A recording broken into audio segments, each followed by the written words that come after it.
In terms of your lads and the way that they've had the spotlight over the last few weeks, how have you managed this week when it's back to business? Yeah, and I think that has been the words that have been echoed to the players. We did fantastically well, and the players did fantastically well to be able to put on the spectacle that was well supported at Brunton Park. Phenomenal. And again, I had a chat with the players on the pitch after the game to make sure that they fully knew that it was because of them that we had the fantastic turnout and a fantastic show, and ultimately hosted Everton at Brunton Park. It was because of what we did, and that hasn't changed now. The players now we're on the run in now to the end of the season, and it's about how successful do we want to be. Double training session yesterday, again, not as a punishment, but just purely to enhance the work ethic that's at the football club, because you don't be successful by accident. You have to plan, and you need to be prepared to be successful. Has there felt like an adrenaline drop this week at all? Not at all. The players have been, I think there's an air of disappointment. I think a lot of people would have saw what Everton did to Newcastle.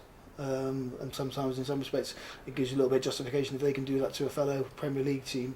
Our 3-0 result didn't seem as damaging.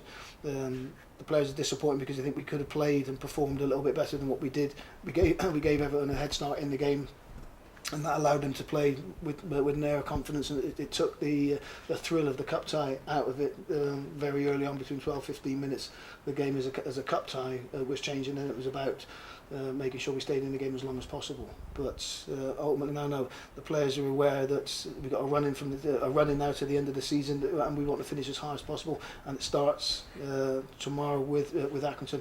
The same attention to detail has gone into the preparation as we do with all our games. Is that part of the challenge that you set the players, is to react properly this weekend? Well, we want to be difficult to beat. We don't want to give teams a head start. You know, if you give Accrington a head start, you're in for a difficult afternoon. So ultimately, we want to be competitive, but we want to expand on how we want the game played.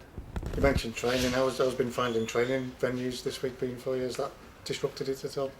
Again, it's negatives that and yeah, it's not ideal.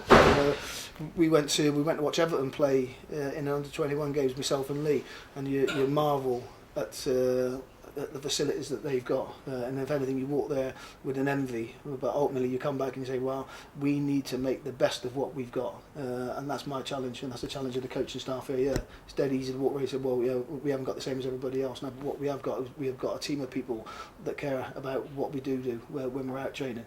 Yeah, different training venues, different training services. Does it affect us? Ultimately, no.